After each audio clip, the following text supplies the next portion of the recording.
enseignants, des personnes qui se réclament de Jésus-Christ, mais qui emmènent des foules, et c'est des foules, des millions de personnes en enfer avec elles.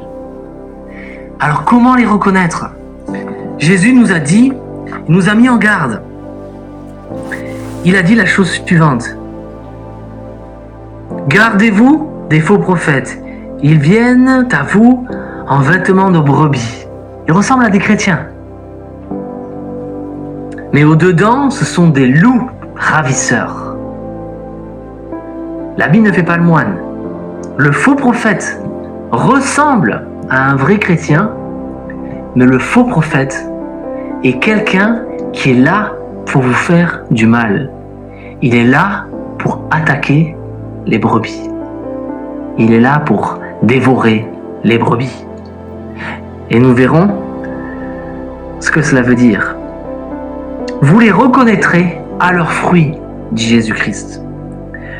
En 2 Pierre 2:1, il est dit, il y a eu parmi le peuple d'Israël des faux prophètes, et il y aura de même parmi vous de faux docteurs qui introduiront des sectes pernicieuses.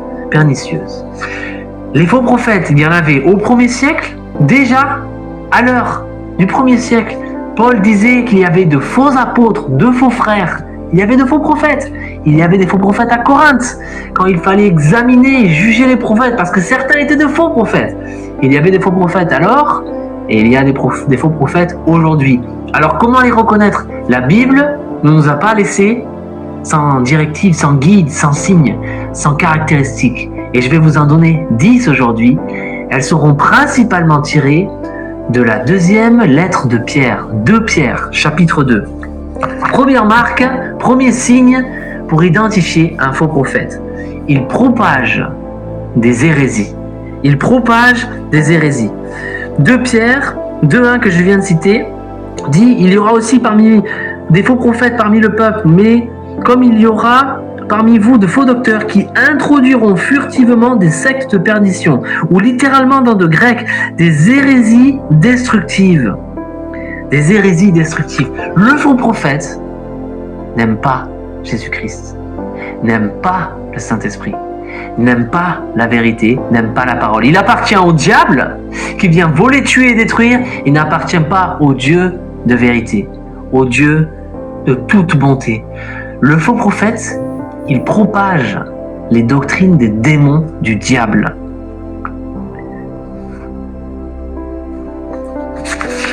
Quelques-unes de ces hérésies qui sont très populaires aujourd'hui, il y a le faux évangile de prospérité. Dieu veut que tu sois riche et que tu sois en bonne santé, que tu aies du succès. Dieu veut que tu... Et vous rajoutez ce que vous voulez à la fin de cela. Le faux prophète, il propage des hérésies. Il dit que Dieu, il veut des choses pour vous qui ne sont pas vraies. Le faux prophète, comme il est dit dans 1 Jean, il renie que Jésus est venu en chair. Il renie que Jésus est le Christ. Il renie l'humanité de Christ. Il dit qu'il n'est pas vraiment homme, ou alors qu'il n'a pas vraiment souffert, qu'il n'est pas mort. Il renie que Jésus est Dieu. Le faux prophète s'attaque à la christologie, s'attaque à l'évangile. Il n'accepte pas le vrai évangile.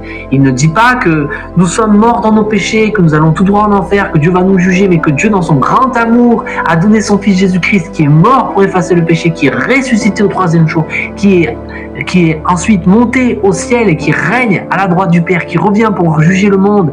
Et il nous faut croire en lui, nous repentir et le servir toute notre vie. Le faux prophète, il ne prêche pas le vrai évangile. Il ne dit pas que tu dois porter ta croix et le suivre chaque jour, qu'il faut te renier, parce que si tu essaies de gagner ton âme dans cette vie, tu la perdras. Et que donnerait un homme aujourd'hui pour gagner son âme? Il ne faut pas chercher les choses du monde, il faut chercher le Christ. Le faux prophète, il ne vous dit pas cela. Il ne vous dit pas d'aimer la parole de Dieu, de l'étudier, et il vous montre l'exemple. Il va donner, il va citer 2-3 passages bibliques, et ensuite il va raconter sa vie, il va raconter ce qu'il veut. Il ne va pas regarder dans la Bible et dire « ainsi parle la parole de Dieu ». Il ne va pas se repentir de ses faux enseignements. Il enseigne des hérésies, et il le fait parce qu'il est sous la coupe du diable, et il fait cela pour emmener un maximum de personnes dans son chemin. Le faux prophète propage des hérésies. Alors quand quelqu'un enseigne une hérésie, soit il est dans l'erreur et il faut lui expliquer et il va s'en repentir, soit il ne va pas s'en repentir et il va montrer par là qu'il est en train de servir Satan. Quelqu'un qui renie la Trinité, qui renie la parole de Dieu, qui renie ce que la Bible dit, qui est essentiel, qui est clair, c'est quelqu'un qui est un faux prophète. Éphésiens 4,14. La Bible nous met en garde et nous dit de ne pas être emporté à tout vent de doctrine par la tromperie des hommes, par leur ruse dans les moyens de séduction. Le faux prophète, premièrement, il propage des hérésies. Deuxièmement, il renie le Seigneur. 2 Pierre 2,1 D. Les faux docteurs reniant le Maître. Ils sont évidents parce que le jugement, alors ceux qui écoutent la Bible, Hébreux 5,14, eh bien ils peuvent discerner par l'usage de la parole de justice ce qui est bien et ce qui est mal. Ils peuvent voir celui qui renie le Maître, comme je viens de le dire, celui qui renie la christologie biblique, qui renie que Christ est mort une fois pour toutes, qui renie que Christ est Dieu, que Christ est le Fils de Dieu, etc. Celui qui renie le Maître n'est pas de Dieu. Vous vous rappelez de Jean 14,6 où Jésus a dit « Je suis le chemin, la vérité et la vie ». Combien de personnes aujourd'hui qui sont de faux prophètes disent « Ah, Jésus le seul chemin ». Non, il n'est pas le seul chemin. On peut aller à Dieu de toutes sortes de manières. On peut aller à Dieu avec l'islam, on peut aller à Dieu avec le catholicisme romain, on peut aller à Dieu avec toutes les religions du monde. Tous les chemins mènent au paradis. C'est une hérésie. Il renie le Maître qui a dit « Je suis le chemin, la vérité et la vie. Nul ne vient au Père que par moi ». Troisièmement, ils prédisent faussement l'avenir. Les faux prophètes, dans toutes les sectes qui existent, que ce soit avec les adventistes, et il y a des adventistes qui sont chrétiens, mais le mouvement adventiste, eh bien, il enseigne des hérésies. On verra ça dans d'autres vidéos. Les adventistes ont prédit le retour du Christ faussement, de multiples fois. De même pour les témoins de Jéhovah, les Mormons et plein d'autres groupes et les faux prophètes. Ils disent le Christ est revenu, je suis le Christ, etc. Tous ces gens-là qui prédisent faussement l'avenir, ce sont des faux prophètes. Et vous vous rappelez probablement de ce passage dans Deutéronome 18. Il est dit « Mais le prophète qui aura l'audace de dire en mon nom une parole que je ne lui ai point demandé de dire, ou qui parlera au nom d'autre Dieu, ce prophète-là sera puni de mort.